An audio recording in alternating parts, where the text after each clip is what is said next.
Welcome. This is awesome. Thank you for having me very much. Thank you. This is cool. I like the background here. It's very like we're in Harlem, New York. Bad News Brown is about to bring his street rats in, and The we're gonna bricks. we're gonna have at it.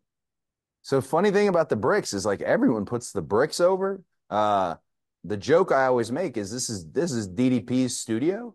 This is Comeback Studios where all the inspirational pieces he makes, they all come from here. But prior to returning to WWE, when I was at AEW, I filmed everything in front of these bricks. And then we joke that AEW lost the bricks in the divorce. That's the joke that we make. It's just a joke, but Wonderful. that's the yeah. So I keep the bricks. Outstanding. Outstanding. Well, you're the WWE Undisputed World Heavyweight Champion. No big deal. Um, how has life changed for you, Cody? Something Triple H told me that I looked at him and believed him, but also you really can't fully believe it until it happens. Was he told me that as friendly as I am, and as much as I want to have these competitive matches with people, and as much as I like the connection I have with the audience, most people are going to be looking at you vengefully. Most people are going to be looking at you resentfully, in terms of, hey, great, we wanted you to have some success, but not that much success. Yeah. And I found out with AJ Styles that was the case. It looks like Logan Paul is no different in a sense of Logan and I are both prime athletes. I, I figured if anything, he was one of the bigger we want Cody guys out there. And it turned out that he also wanted Cody then and now wants Cody now for a different reason. And that's new to me. Be ready for everybody. And I'm at the point where I think I am ready for everybody. Well, that's just it. Like you finish the story, everybody's been like latching onto it for years and years. And I wanted to know like what is next? Like what you've hit the pinnacle, but like what more is there for Cody Rhodes? I'd like, the task for me, there's a advisor that I keep at WWE, one of my, like in the pocket people. And he had always given me this task of winning the WWE championship. That's the task. And the moment that happens, I instantly thought of like, what's the task now? And I said it on Peter Rosenberg's show, and the way I said it kind of sounded superficial and a little shallow. I said I wanted to be the most profitable superstar of all time. What I really meant was I just would like to bring WWE into its most prominent era. It's 2 years of record business. So much of that can be attached to Roman Reigns' name.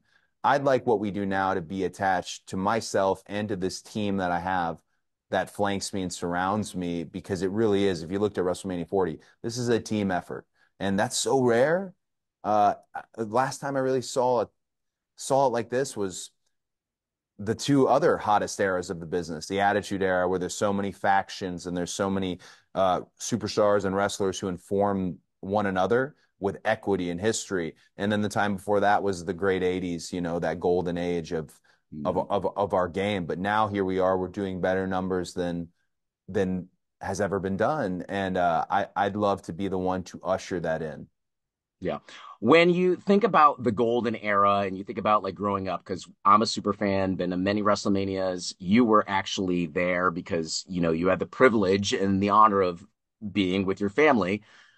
What is it about that era, like growing up, and what is your favorite part of being a fan in that era? Like, did you have the magazines? Did you grow up like set that time in your head to watch WWF superstars at a certain time? What about that era was so great? I clung to one wrestler in particular from each company during Mm. uh during an era where the business was not incredibly on fire. So in the Attitude Era, everybody wanted to come over to our house and have nitro parties and watch Raven, DDP, Hollywood Hulk Hogan. They wanted all that. They wanted to know, oh, I saw, DDP was on your couch. They wanted these like little asides. 3 years prior, I didn't have a friend in the neighborhood who was watching wrestling.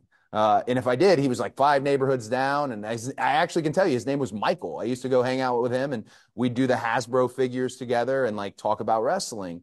But the two figures that I clung to were in WCW was Sting. And in WWE was Shawn Michaels. And the Shawn Michaels is, right prior to the Attitude Era kicking off. And they had stories that I feel like I could completely click to and link to. I cried when Vader broke Sting's ribs. I cried when Kevin Nash Diesel power bombed Sean's brother, and I don't even know if that was his real brother. I was just really clicked with both of those individuals, and it was fun to see. Even at a young age, you know your parents well. My dad would sit behind me on the couch while I would watch these people. I'd be on the floor watching, and he'd be behind me, and he used me as a litmus, like he used me as a sample group. Hmm. He knew, oh no, this is good. I don't care if it's maybe it's not old school, maybe it's not what I would have done, but this is good. He Yeah. likes this guy. He's clicked to this guy. Like Sean, the chaps, the heart-shaped glasses. That wasn't the coolest thing to wear to school by any means, but it just I had that connection with him, and I really appreciated that period where not everyone loved wrestling. Because then, when everyone loved wrestling, we became a unique family in the neighborhood that a lot of questions would come my way. So it's funny you mentioned that, like growing up as a wrestling fan in the 90s and 2000s, yeah, you had to like closet it at certain points. Hmm. But now like we're all loud and boisterous about it because it's so mainstream. If there's somebody watching this right now and they were to ask you, Cody, what is one match I should go back and watch from any era, storytelling at its best? What is that one match that you would tell somebody that they would instantly become like a huge wrestling fan? Oh, that's a great question. I would point to two different matches, and this is not a knock on any of the amazing matches that have happened through the years, but I always tell people who don't know what this is and they're putting their toe in the water for the first time, I always tell them come to a WrestleMania because then you see it's far different than maybe you had previously anticipated. You see it's far more fun. You also find out our audience is far more educated than perhaps you had thought in terms of like what does a wrestling audience, what does a sports entertainment audience look like? They're very Mhm. loyal, most loyal fan base on earth. But I look at WrestleMania 18 at Rock versus Hogan Oof. because it's a very simple story of the old lion and the young lion, and the old lion still having a little gas left in the tank. And then I don't mean this because I was in it. I would point to WrestleMania 40, myself versus Roman Reigns the second time, because it was a snapshot of 40 years of WrestleMania, of 40 years of WWE. I don't know how a Rhodes got to be the man in the middle of it all, but that I mean, even saying it still like tickles me now. And if it all ended tomorrow, I was so lucky to be in that spot. Yeah, and I know we got to wrap it up here. We're tight for time, but Cody Roman 3. Is that something that you think should be thinking about like put on our calendar in the future? Well, I know Roman is probably in a back to tank somewhere recovering and going to come back the greatest version of Roman Reigns he's ever been. I anticipate this. I don't think his days are done. I think there's another layer. I think prime Roman returns. Um, and I think the question is more for him.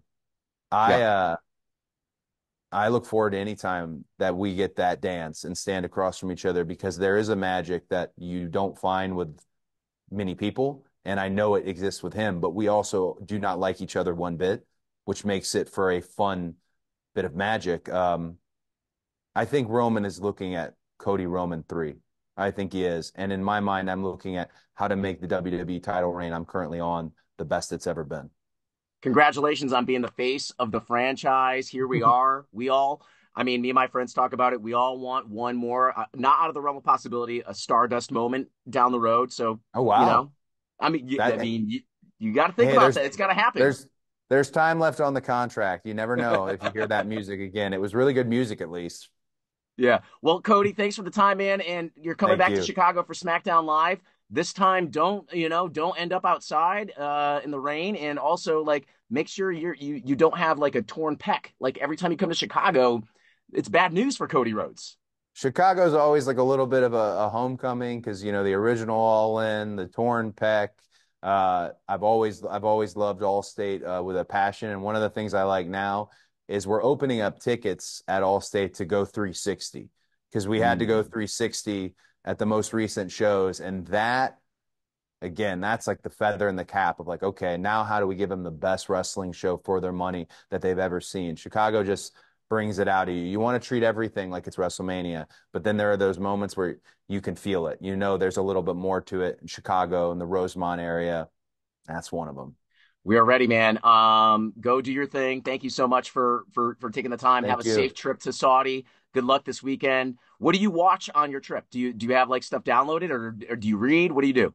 I need a new show. I breezed through X-Men 97, which I was very happy with. I need a new show. Succession has been somebody told me that that could be one. I watch a lot of the same things. Oh, and I'm catching back up on Archer. I always loved Ooh. Archer, and when he goes into the coma and they have the seasons like the Elseworld seasons, I was so like that's where I got lost in it, and now I'm catching back up and just seeing the spy world with Archer again. But a lot of times on those long trips, I watch documentaries, Steven Ah, there Spielberg you go. documentary, things like that. Just you find these other creators and artists that you're inspired by, and that's always a place I go. Cool. Well, if you need any recommendations, Barry, it's a dark comedy. It's with Bill Hader.